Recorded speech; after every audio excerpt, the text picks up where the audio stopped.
Okay, so welcome everyone to Guided Study Group Week 12 of Math 140 this summer. And so as you know, today is going to be the final exam review for Math 140. So we're going to go through briefly all of the pieces of materials we already go over, kind of like a checklist for you guys to review. And then we're going to go through some of the practice exam questions that I find kind of difficult and challenging to some of you who already did the practice exam. And so let's get started with the pieces of materials, our checklist. So the main topics that we cover, especially after exam 2, which is going to be like 60% of the final exam, is integral and antiderivative. And so to kind of like check if you know and understand enough for the exam, you should be able to deal with integral of polynomial, chain rule, U substitution, fundamental theorem of calculus, and integral of trigonometric functions. And so these are kind of like the basic part of integrals so far. As I said, in 141, we're going to learn in depth about finding integrals with more techniques. In this part, we also have the applications, which is finding the area and volume of a solid of revolution using dishwasher or cylindrical shell methods. We also need to be able to set up and evaluate the Riemann sum given the number of points and intervals. And this one is, using integrals to solve Riemann sum. So kind of like you should be able to rewrite back and forth from Riemann sum to integral and or from integral to Riemann sum. And also set up and solve word problems using antiderivative, especially the part we talk about kinematics, where we have the relationship between velocity, acceleration, and position. For exam 2 and exam 1, these pieces of materials going to account for around 40% of our final exam. And so we still need to briefly review what we've already done in midterm 1 and midterm 2. But that's not going to be the majority of our materials, not to mention the fact that you guys already reviewed them when you do the midterms. And so in exam 2, we need to understand the give me a second. I have no idea what's just happened. Let's go to okay. I have to go back to this. So we find and understand geometric meanings of derivatives. So kind of like the main part of section 3.5, when we put everything about curve, sketching a curve and all of the characteristic of a curve using the first and the second derivative, finding critical numbers, concavity, extreme values, both local and absolute, interval of increase and decrease, and how to find asymptotes, including horizontal, vertical, and slant asymptotes.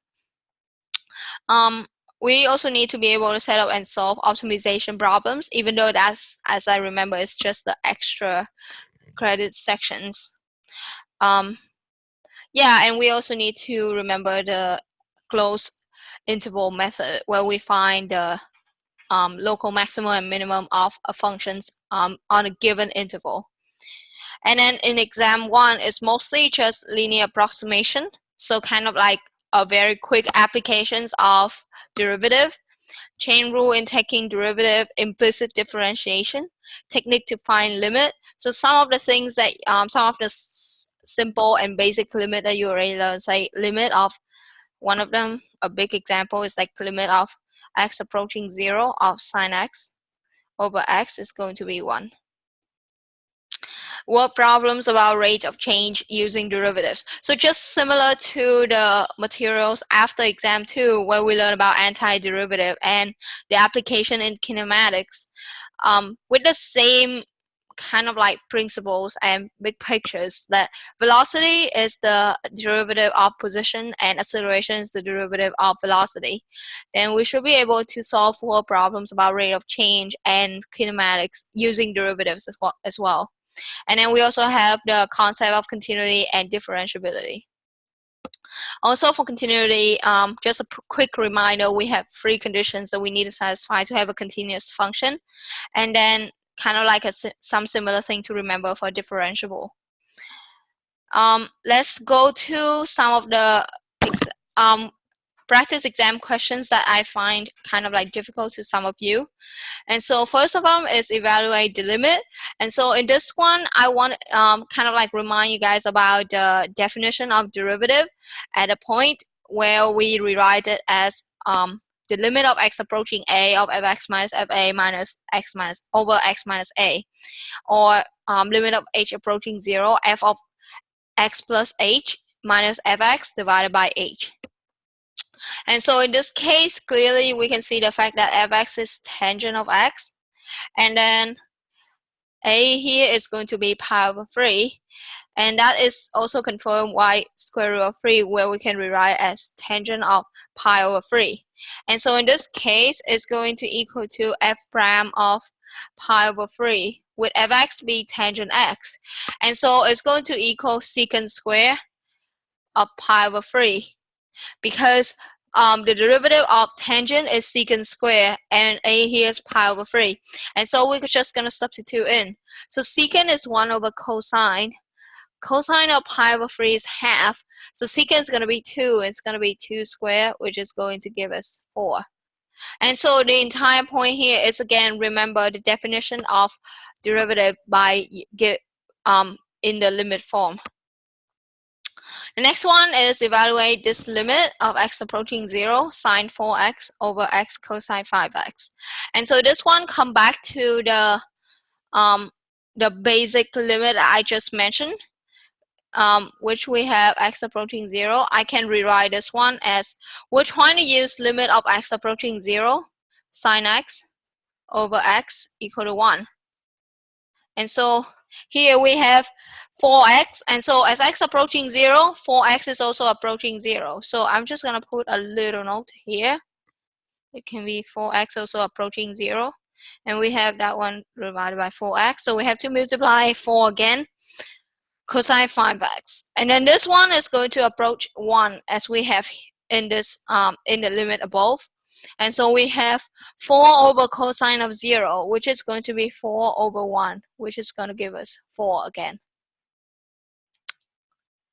Now, the case here is just kind of like have a quick review on some of the special limit we learned before midterm 1, and try to do some practice problem to remind you of those, how to apply those special limit.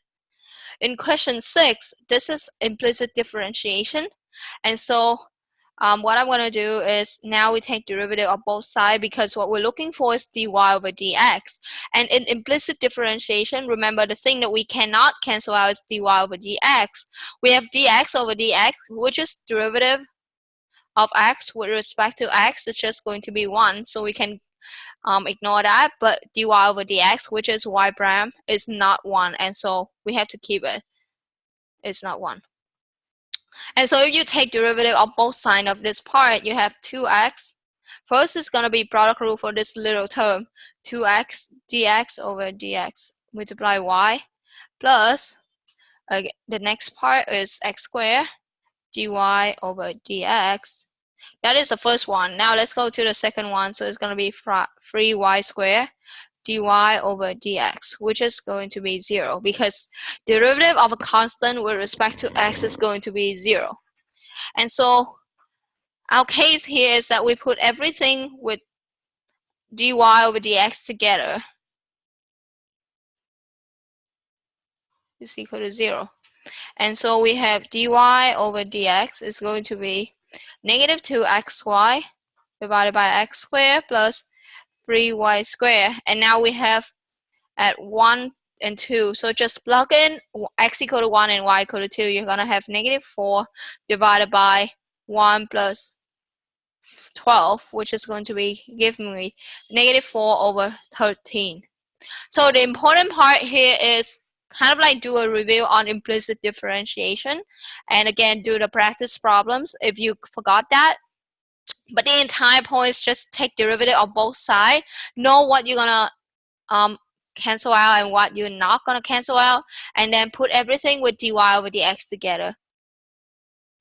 Now let's go to the next example. On the next questions. So it's the question 7. Find the absolute maximum and minimum of the function on that interval. And remember, look at here, this is a closed interval. So it kind of like reminds us of the only method that we learn how to find the absolute maximum and minimum on an interval, which is the closed interval method. And so the step is that first you take derivative, find all the critical numbers on that interval, and then find the values of f at those critical numbers and also at the endpoints of that intervals. Whichever is bigger is going to be the maximum, and whichever is smaller is going to be the minimum. Now let's first take derivative of this one. We're going to have 3x squared minus 3x minus 6. And so this is a polynomial, so it's going to be defined everywhere. And so to find the critical numbers, we don't need to care about a part where you have f prime of x does not exist, because this is not a fraction. This is a polynomial. So you only need to set it equal to 0. Then you're gonna find x squared minus x minus 2 equals 0. This is how I algebraically simplify it. I'll have x equal to -2 or x equal to 1. Actually -1 and plus 2. And so in that case, now you're gonna find the value at those points, f2, f of 1, and f of -2, and f of 4. Now, because 1 and -1 is also in that interval, so we have to find all of those values. And so if I plug in 2, it's going to give me 8 minus 3/2 multiplied 4 minus 12 plus 10, which is going to give us a minus 6 minus 2 plus, oh, not plus, minus 12 plus 10 is going to be minus 2, so it's going to give me 0. f of -1 is going to give me -1, -3/2 plus 6 plus 10. So it's going to be 15 minus 5/2, which is going to give me 13.5. And doing the same for -2 is going to have,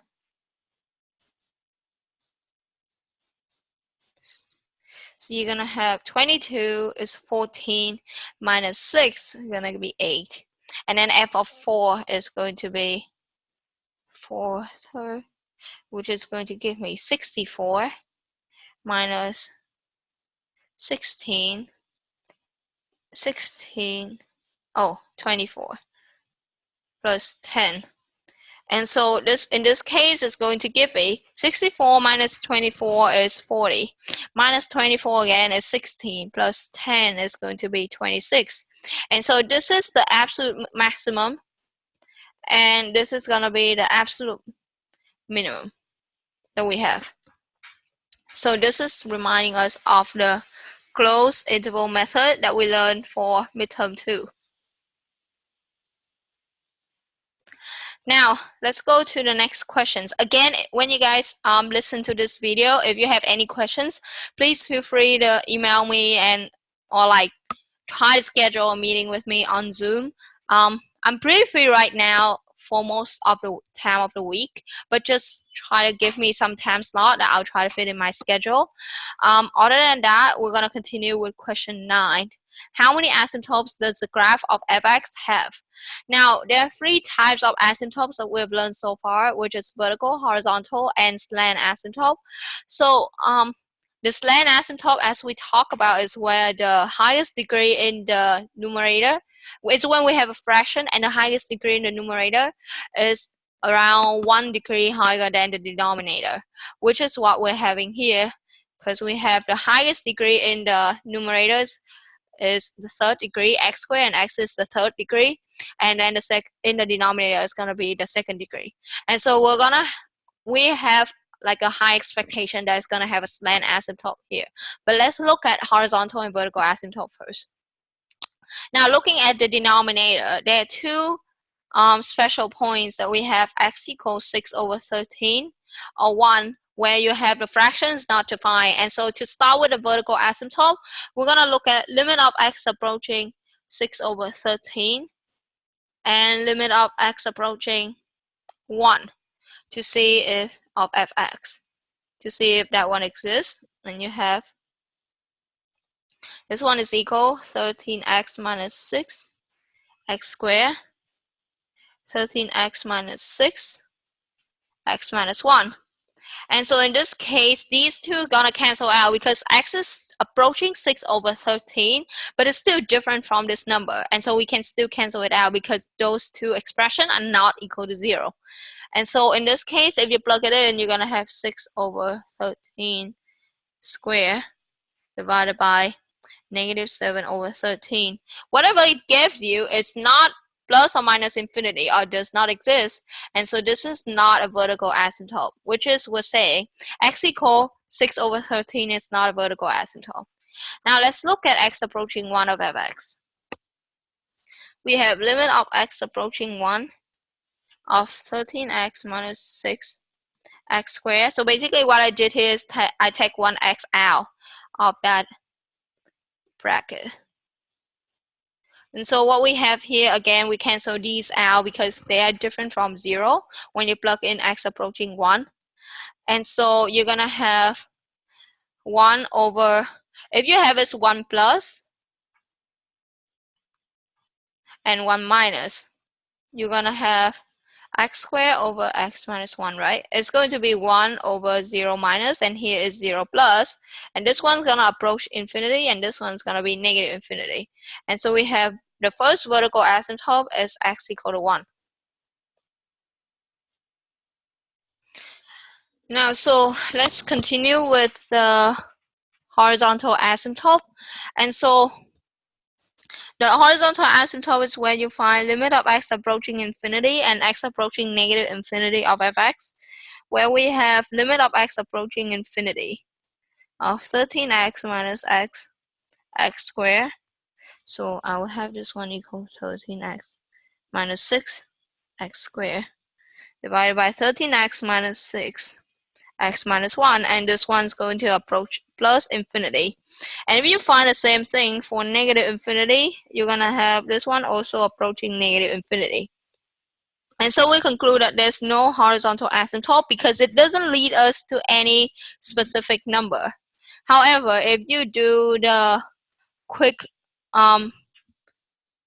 division with, so if you look at the fx here and you do the quick division, so the only thing that we have left here is slant asymptote. That's why I'm looking at the division, because here we have 13x minus 6 and 13x minus 6 in both the numerator and denominator.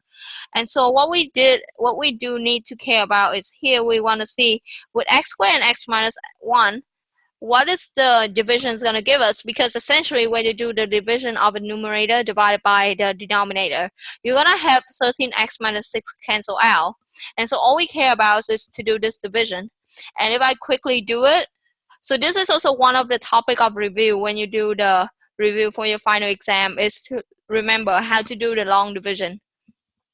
You're going to have plus x here, you're going to have x here, still plus 1, minus x, plus 1, so you're going to have x 1 left. And so we have limit of x approaching infinity, fx minus x plus 1. It is going to give us limit of x approaching infinity. This is plus infinity.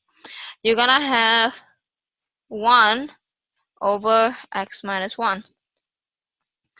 And so because this part we rewrite it as 13x, the numerator, I mean, this one is equal to 13x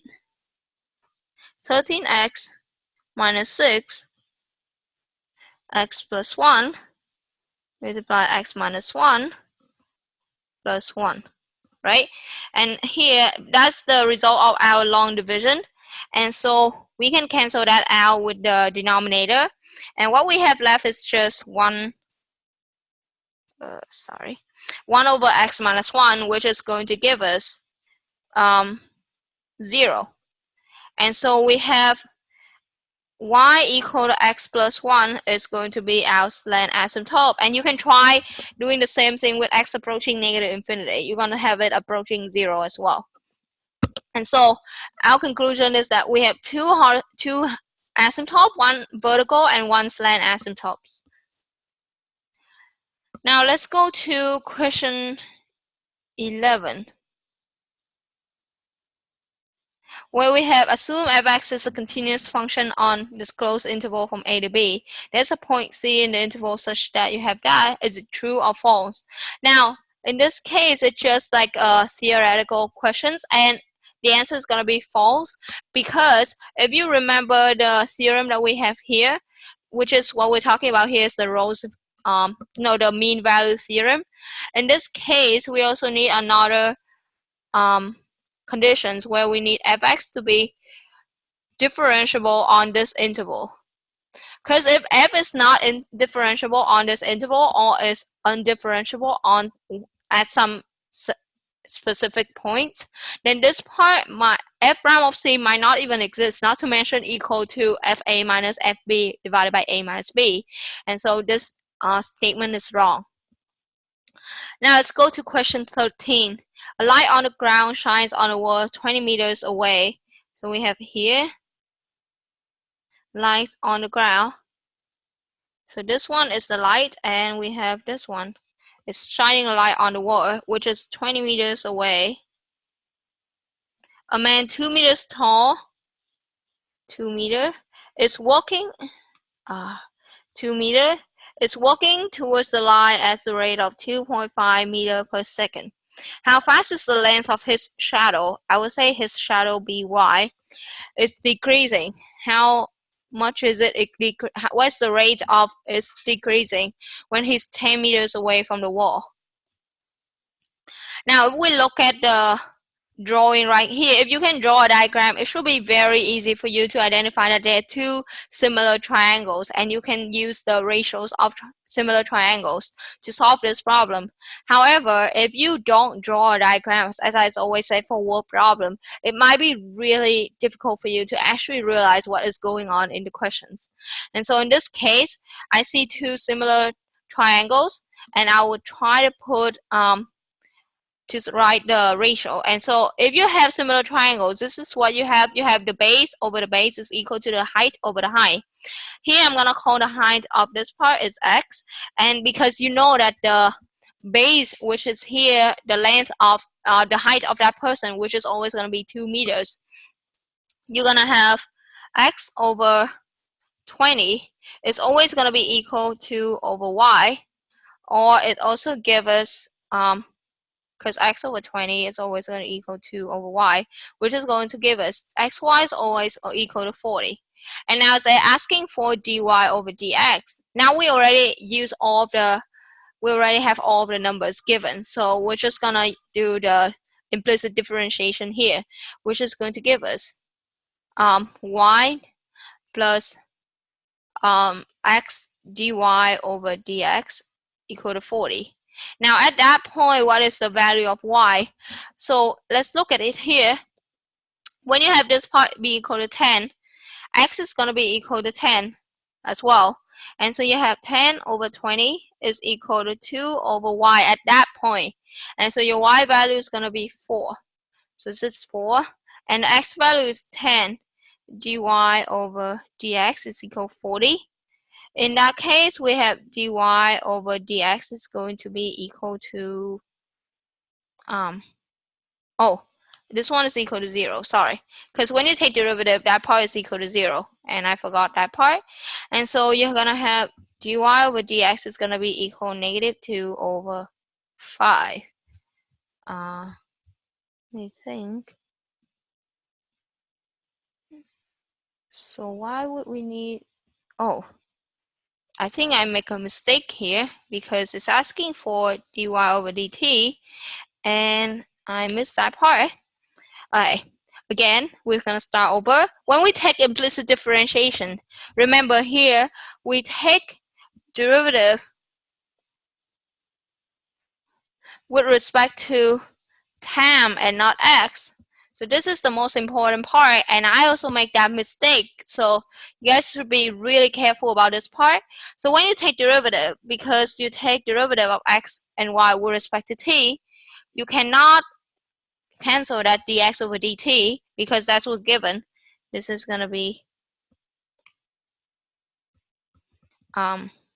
this is going that way with 2.5 meters per second, and that one is going to be d of whatever this length is, which is at all points is going to be 20 minus x. With respect to time, this one is negative dx over dt, which is going to give me negative 2.5. And so in that case, we have also x multiplied dx over dy over dt is equal to 0. Now here we have dx over dt as we have. It's going to be negative of negative 2.5, which is going to give us 2.5 multiply 4 plus 10 dy over dt equal to 0. And so we have dy over dt is going to be negative 1 meter per second.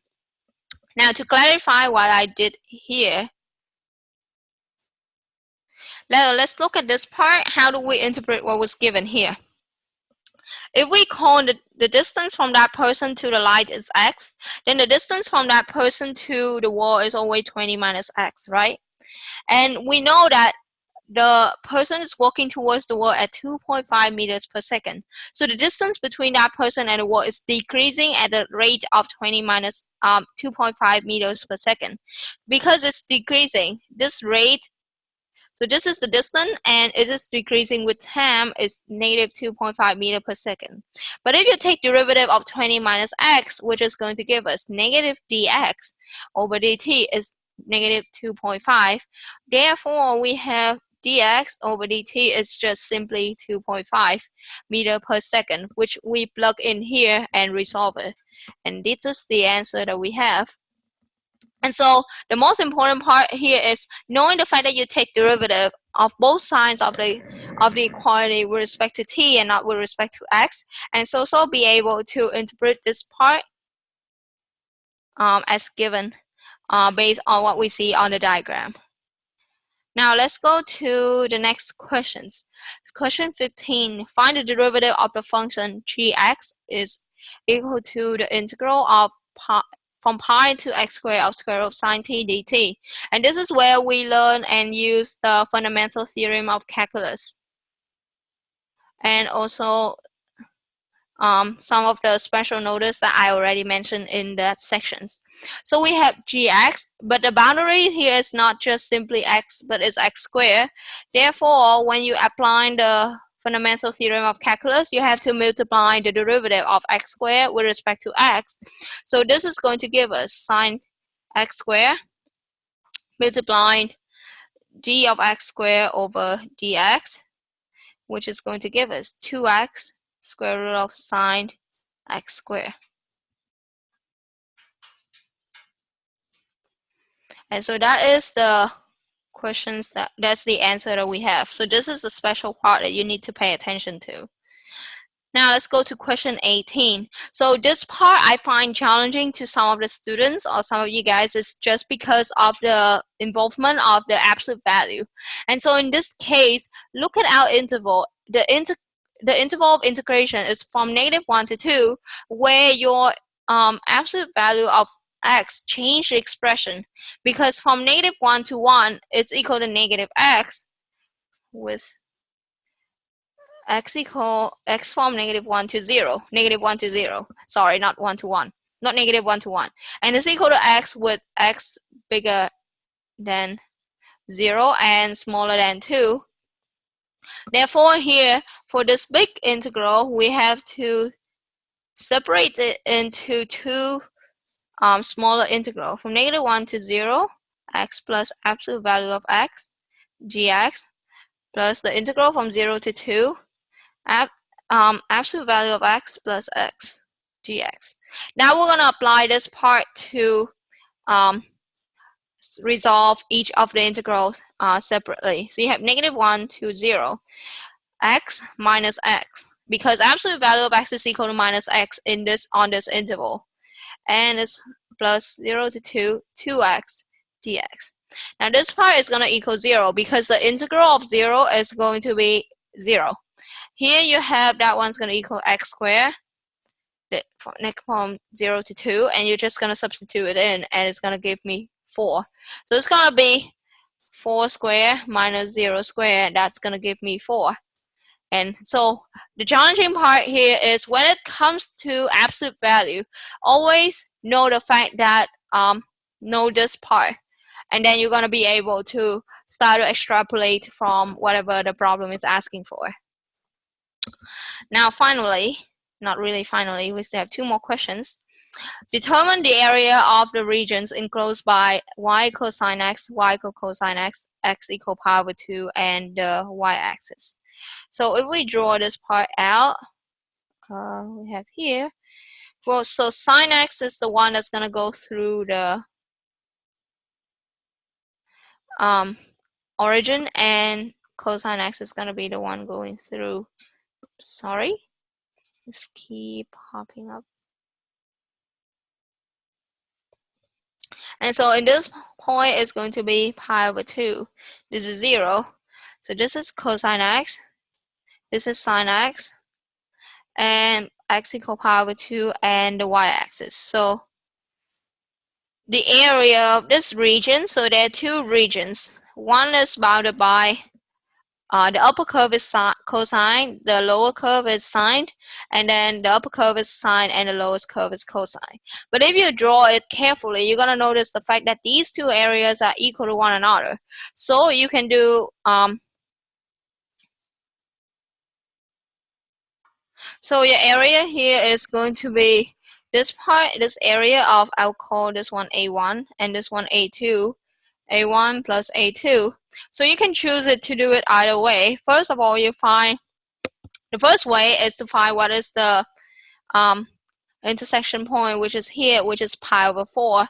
And so it's going to be the integral from 0 to pi over 4. The upper curve, which is cosine x minus sine x dx. And then the second one is from pi over 4 to pi over 2, with the upper curve this time is sine x minus cosine x dx. Or you can do it the way I do it. I'm just going to use symmetry, which is going to give me cosine x minus sine x, and I'm just double that area. This is going to give me sine x plus cosine x from 0 to pi over 4, which is going to give us square root of 2 over 2 plus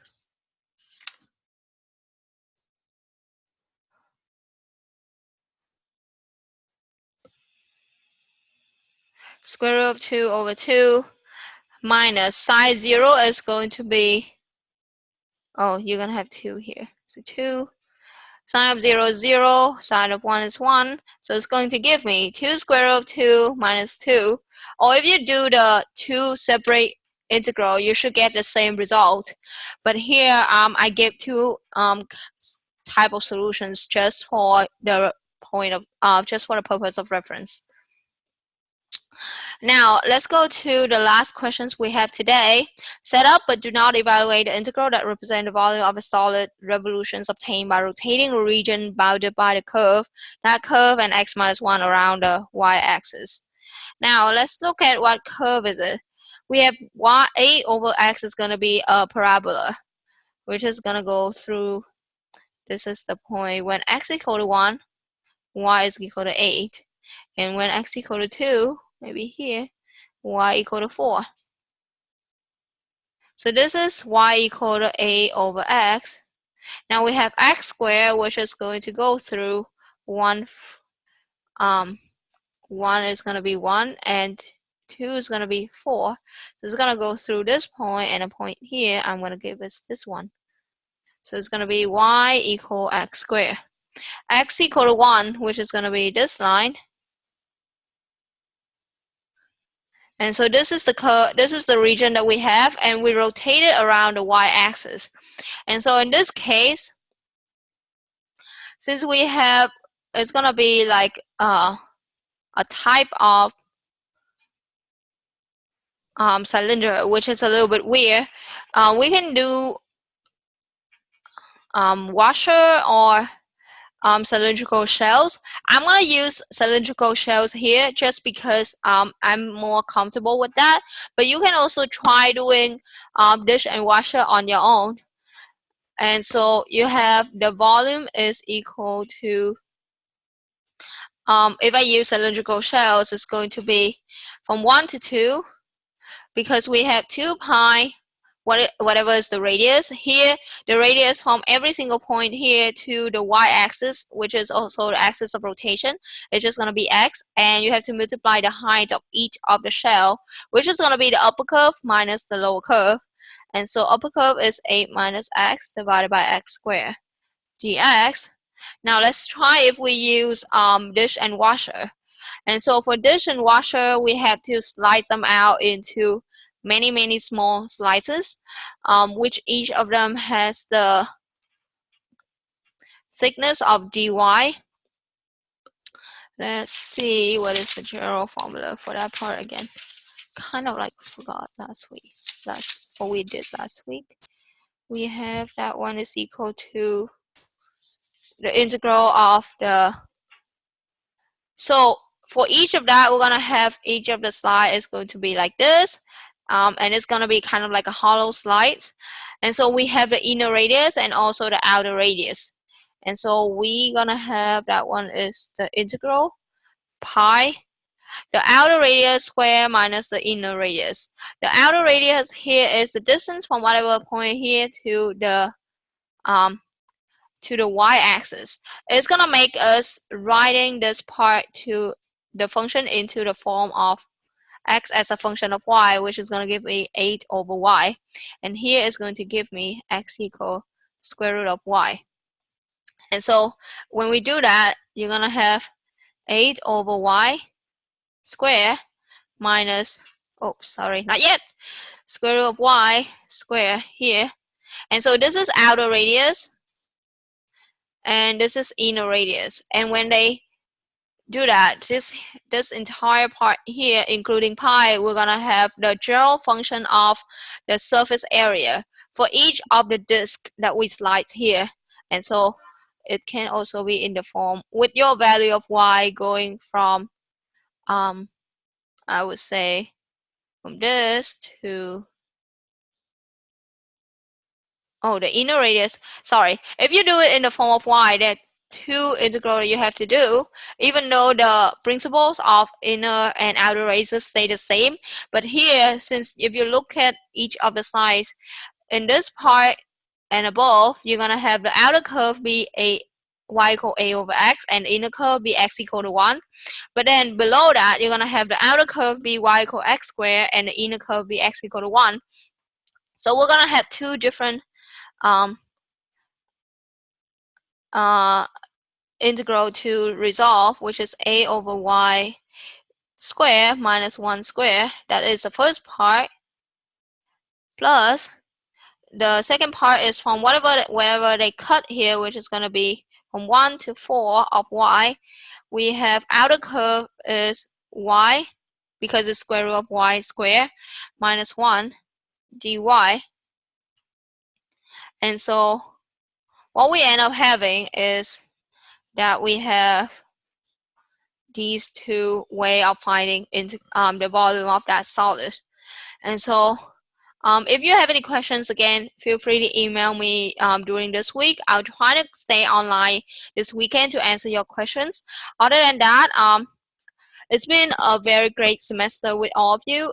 Even though the attention was not that well, the watch back rate of my videos have been really good. And so thank you guys for such an awesome semester, and I wish you guys a lot of luck on the exam, and hopefully we can see one another at University Park for Math 141. All right, I'll end the sessions here, and have a great weekend and enjoy your exam. Try to study as much as you can, and also keep your life balance and relax.